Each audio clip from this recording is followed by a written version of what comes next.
Hello to all lovers of scary stories. I am your storyteller, Nightfall. Please sit comfortably and grab something to eat, because today I've prepared a few scary stories to help you fall asleep or just chill. Please like the video and subscribe. Also, you can comment down below from where you watch and what time it is. Put on headphones for the best experience. Back to the video.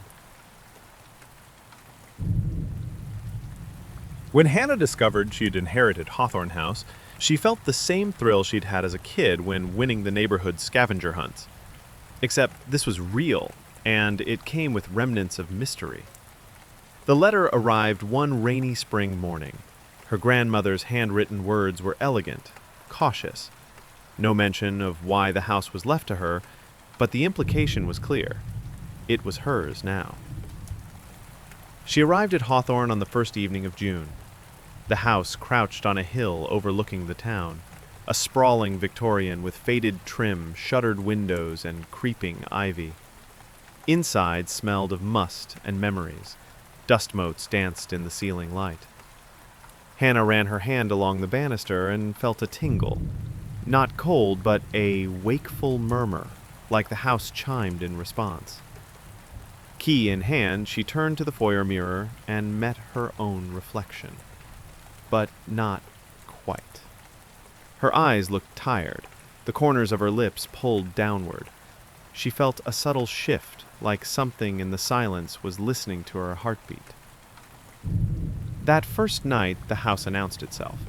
At 2:17 a.m., there came a thud. Not a real estate frog, but a distinct, heavy step upstairs. Then another. Then two. A pause, then two more. 3 sets of footsteps from the guest room overhead, pacing. Step, step, pause. Step, step.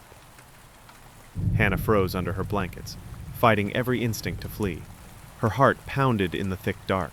She reached for her phone and watched, 7% battery, then kept it entirely still. When the steps stopped, a soft whisper drifted down the hall. "She's here now." She darted from her bed, switching on every lamp. The hallway light flickered bright. Upstairs, empty. Guest's bed unmade, sheets rumpled, no sign of anyone. In the mirror, she caught the corners of her reflection, brief, sideways, seen peripherally, in the doorway. She spent the following days uncovering more strange signs. Faint footsteps in half-damp areas of carpet. A child's hymn murmured low near the pantry. No TV on. Door latches, the one she had closed, found open. She found a box of photos in the attic, yellowed and curled. Most were innocuous, weddings, beaches, birthday cakes, until she found one of herself, standing in front of Hawthorne House. But the year was 1974. The clothes were vintage. The house looked tidier, but unmistakably the same. She wears the same dress that she wore on graduation night. Her hands shook. She replayed the photo, examining. In the mirror of the yard stood someone else, just behind her, but for the blurred shape. No one had been there to take the picture. Later that night, she saw it clearly, standing behind her reflection. That was the moment she finally believed it. She dug through musty town archives and old newspapers, learning that Hawthorne House had a reputation. Built by the Hawthorne sisters in 1870, it changed hands many times, always after unexplained disappearances within. The most notorious claim involved Lydia, a housemaid who vanished in 1922. Fear became legend when subsequent owners reported whispers in the darkness, small footprints appearing by children's beds, and reflections that moved without a human occupying them. Some left Christmas trees burning in 1965, calling the fire a way to burn the voices out. They failed, but fled. Now the house was hers. On a sleepless night, she discovered how easily Hawthorne reported her. She'd been listening to rain through the bedroom window when a sudden gush of static came through her phone's speaker. She slammed it closed and threw it across the floor, only to hear it, a whisper, childlike. "Sasha." The wind carried daughter's name from nowhere. She locked every door, drawer, window. The presence shrugged. The following day, she painted over everything, but the sparse few hours later, she pulled off wallpaper from the stairwell and discovered a child's scrawl. Sasha is mine. Hannah found a bound journal in the library, handwritten by Sarah Hawthorne. It spoke of integration. The house wants a soul. It must bond with someone to survive. It collects remnants. Hawthorne wanted to purify it. She wrote about ringing bells, crosses at windows, burning sage. Her final entry, dated 1923. It watched. I ran. The doors locked. The house ate my breath. I'm sorry. On a night stormier than any local weather report, Hannah prepared herself. Candles, sage, salt lines along doors, bells on windows. At midnight, the house awoke. Lights blinked, the walls flexed, every creak stung. She chanted everything Sarah wrote, loud, fierce, desperate. Hawthorne House, be undone. O spirits, leave this place. Let me go free. She walked into every corner, chanting. The floorboards trembled beneath her. She did not stop. Then, even the candles went out. All lights blackened. In the utter dark, she heard singing. Soft, a lullaby. A child's voice. Hush now, mother. Stay with me.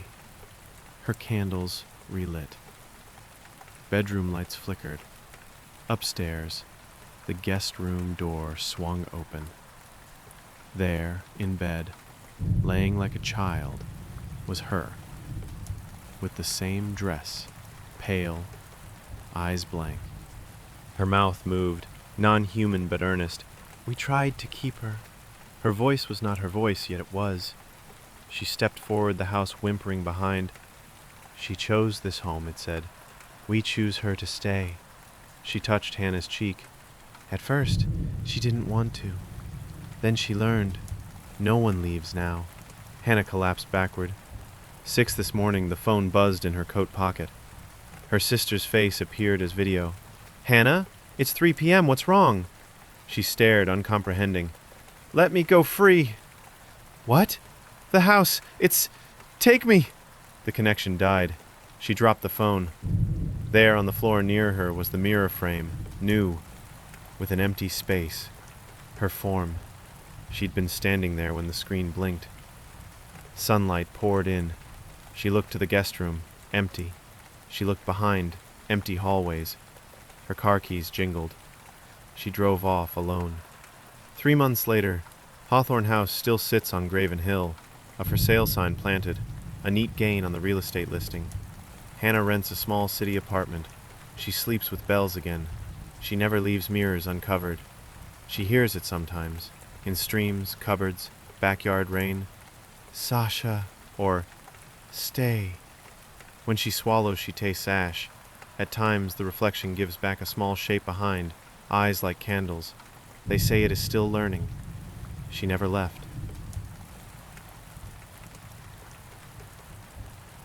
When Claire and Jonathan moved into their new home, they knew the old Victorian had quirks, but nothing prepared them for the soft, muffled crying they'd hear through the baby monitor, even before their newborn had arrived.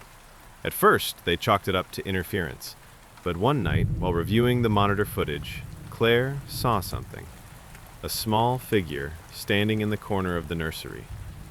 It didn't move. It didn't blink. It just stared at the crib. They installed cameras, called in an electrician, even a priest. Nothing helped. After months of stress, sleepless nights, and a baby that cried only when placed in the nursery, Claire found a panel behind the changing table, a hidden door. Inside was a narrow staircase leading down into a cramped, soundproof room. On the wall, childish drawings, names scratched into the plaster, and a small, rotted crib. A name stood out, etched deeper than the rest. Elliot. They moved out the next week. Claire swore she heard the baby monitor activate one last time in the moving truck. I've lived alone in my apartment for 4 years. It's not huge. Just a one-bedroom unit on the top floor of an old building in Chicago. The kind of place that creaks when it's too cold, groans when it's too hot, and always smells faintly of rust. But it's cheap, and it's mine. I never felt unsafe here. Not until last winter. It started with events. In early December, I noticed a draft in my bedroom. Cold air would seep in late at night, even when the heater was running. I assumed it was just the ancient ductwork failing me, nothing new. But then I began to hear sounds. Not just the usual clicks and hums of old machinery. No, these were soft, subtle, like breathing. The first time I heard it, I was reading in bed. The apartment was dead silent, no TV, no music, and from the vent above my closet, I swear I heard someone exhale. A long, slow breath. I froze, waited, then laughed at myself. Probably just the wind, or maybe the building settling. But it kept happening. Night after night, I'd lie in bed and hear it. Shallow breaths, like someone trying to stay quiet. Sometimes it was almost rhythmic. Inhale, pause, exhale. Always from the same vent. Eventually, I convinced myself it was in my head. Maybe I was hearing my own breath echoing back somehow. I even joked about it to my friend Alex, who works in HVAC. "You're hearing things, man," he laughed over coffee. "Or maybe you've got a pervert in your walls. Check the vents." We both laughed. But I did check them. One night, I unscrewed the cover on the bedroom vent. My phone's flashlight barely reached inside. It was just a narrow shaft leading deeper into the wall. Nothing but dust and darkness. I tried not to think about how wide the space might be or where it led, but the very next night the breathing was louder, closer. That's when I stopped sleeping. The lack of rest started messing with me. I'd stare at the ceiling for hours, waiting for the sound to come, and when it did, I'd hold my breath, trying to distinguish it from my own. I started hearing small scratching sounds, too, like fingernails on metal. Always faint. Always from that vent. I bought earplugs. I left the light on. I even tried sleeping on the couch, but that only made it worse. The living room had its own vent. And one night I swore I heard whispering coming from it. Just a single word. Hello. I sat bolt upright, every hair on my body standing. The voice was so soft I wasn't sure I had heard it at all. But then it came again, like someone testing their voice after a long silence. Hello.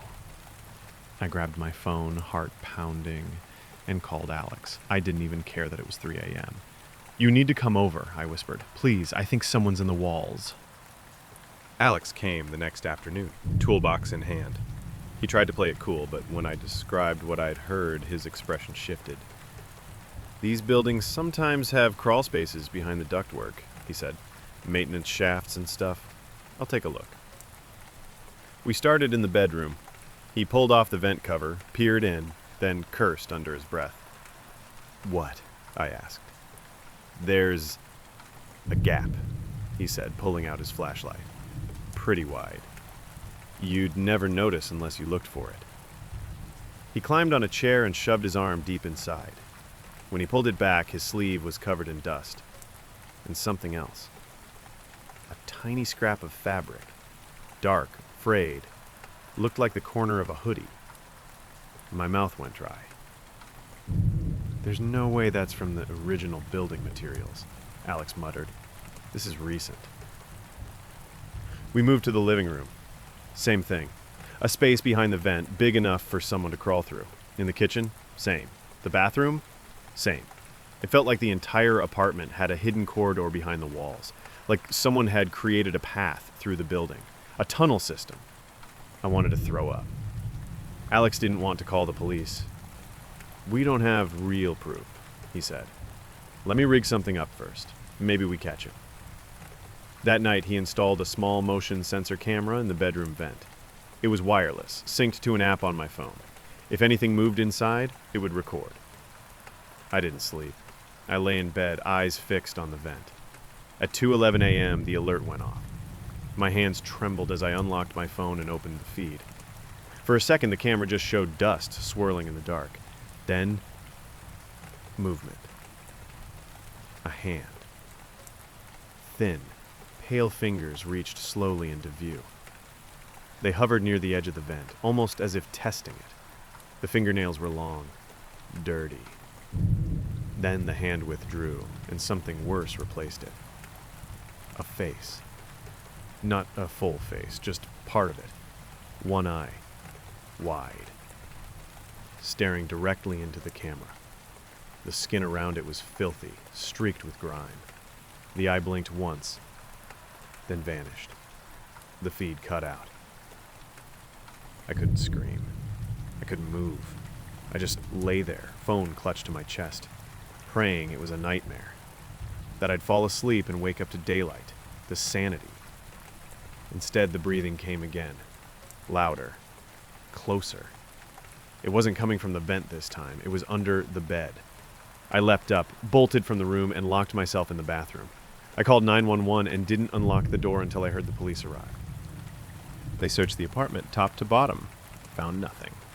No one in the walls, no forced entry. The crawl spaces were too narrow, they said. Impossible for a person to fit. I showed them the footage. They promised to look into it, but I could tell they thought it was fake, a prank, or maybe that I was having a breakdown. They left me with a warning to call again if anything happened. That was it. I moved out the next day. That was 6 months ago. I live in a new place now, smaller, newer, no vents. Just baseboard heating and solid walls. I still can't sleep well. I flinch at every sound. I check closets 5 times before bed. I tried to forget. I really did. But last week, I got a package in the mail. No return address.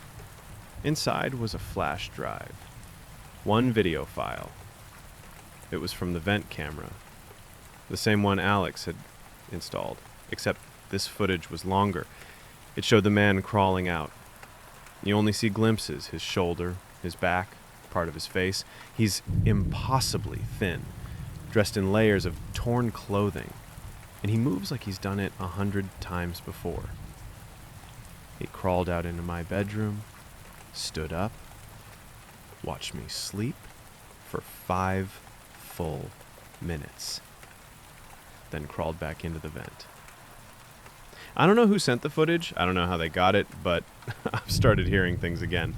Scratching behind the walls, breathing, and last night I swear I heard a whisper coming from the baseboard heater. Hello. The house on Graven Hill had sat untouched for decades. Even local kids, drawn by dares and teenage boredom, never stuck around long. There was something about it. Some called it haunted, others said cursed, but no one stayed overnight. It wasn't an old Victorian, not one of those haunted house cliches with creaking turrets and weeping willows. It was worse than that. A cold, flat, 2-story structure from the 1970s. Functional. Boring. Ugly, even. Its windows were the worst part. All covered, all except one. That window, top floor, far left, was jet black. Not tinted, not broken, just black. Opaque. Like it drank the light. No one ever saw inside it. And it was the only part of the house that never seemed dusty.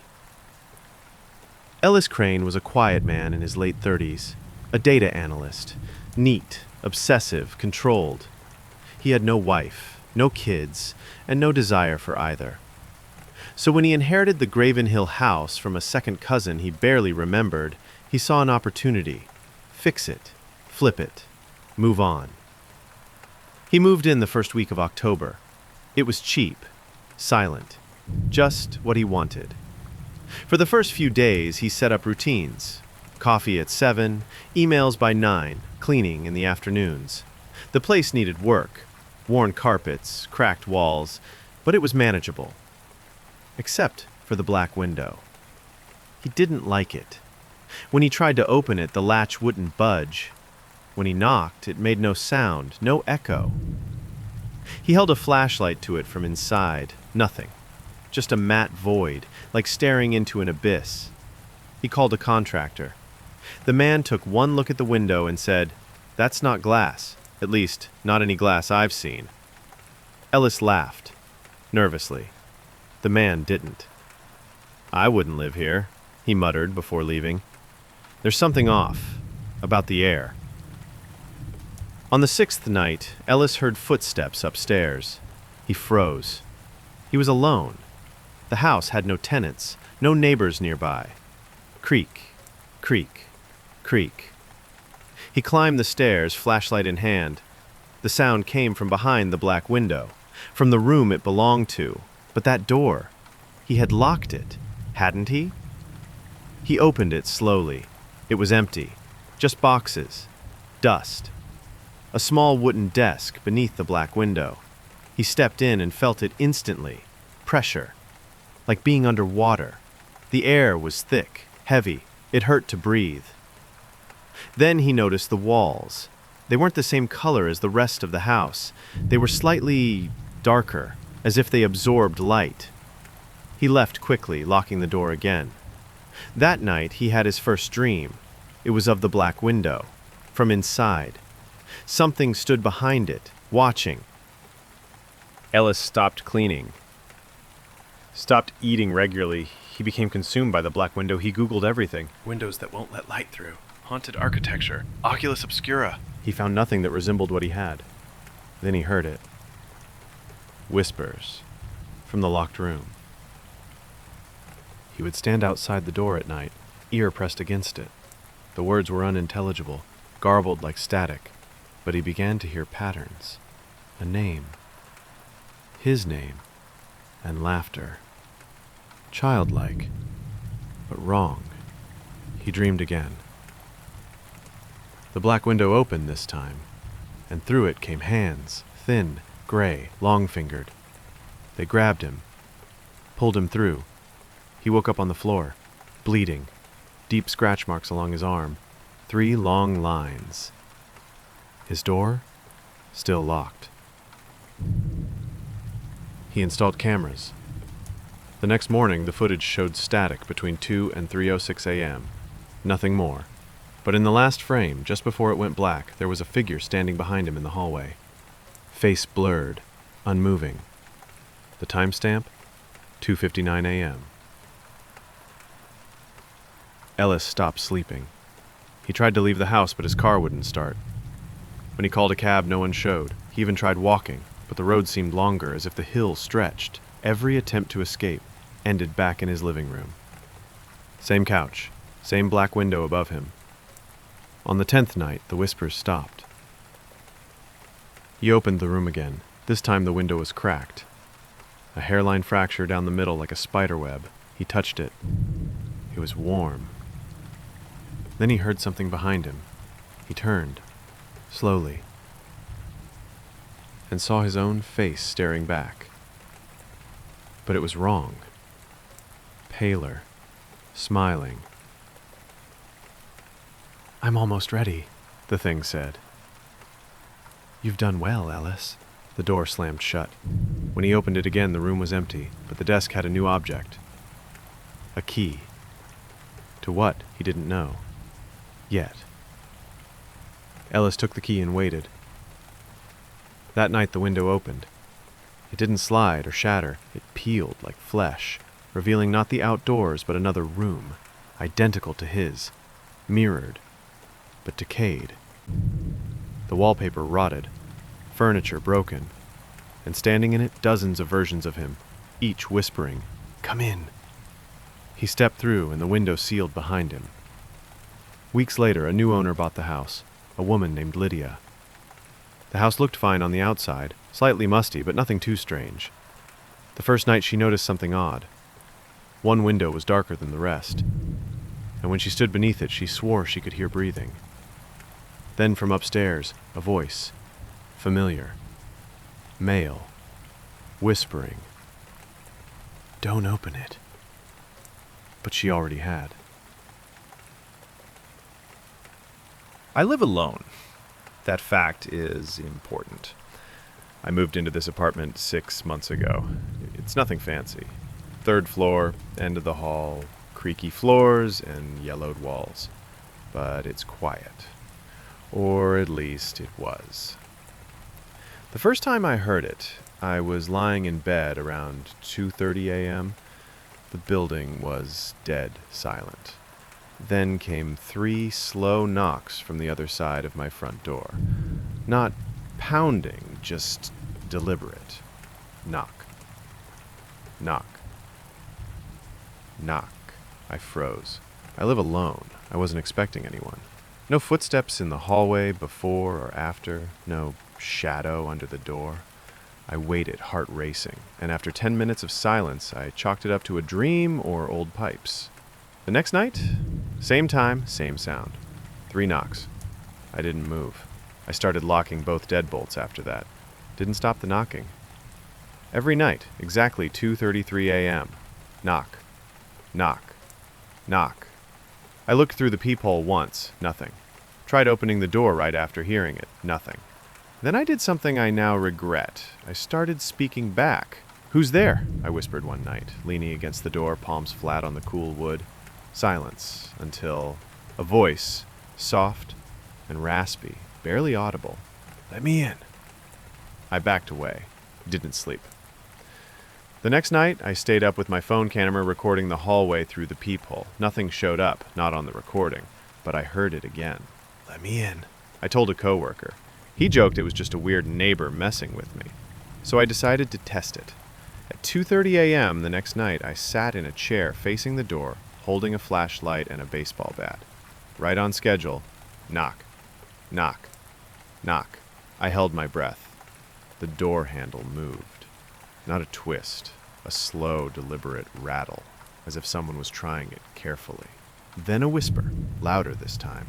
"You already did." I jumped up and opened the door with the bat raised. Nothing. The hallway was empty. Except there were footprints, wet ones, leading up to my door. Bare feet, no shoes, but the hall was bone dry, no rain outside. I followed them for a few feet.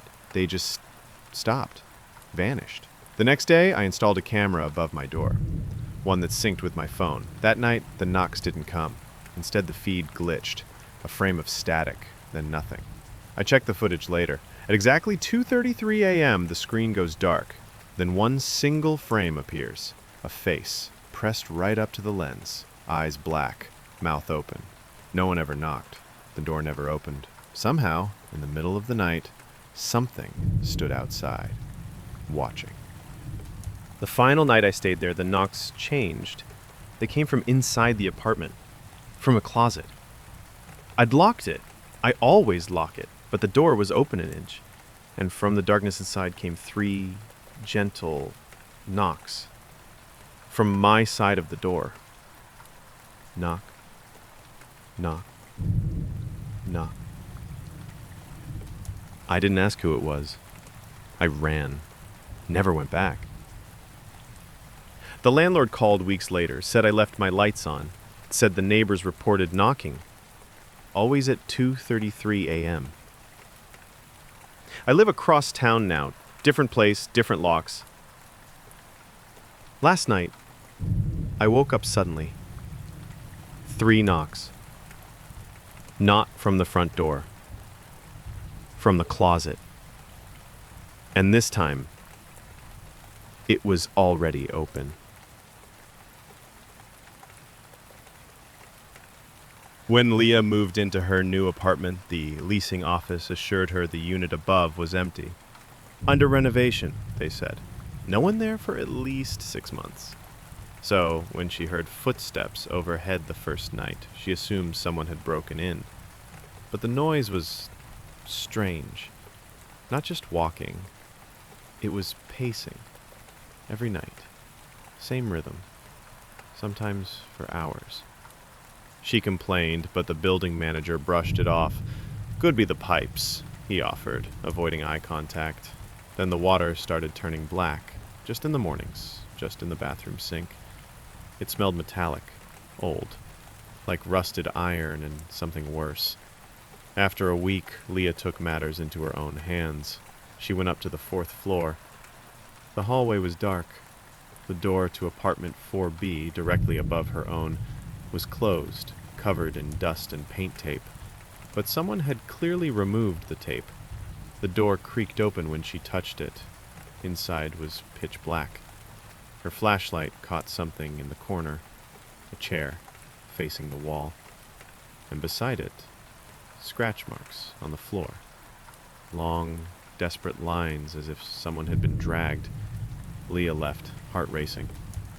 That night she heard footsteps again, then a knock from inside her closet.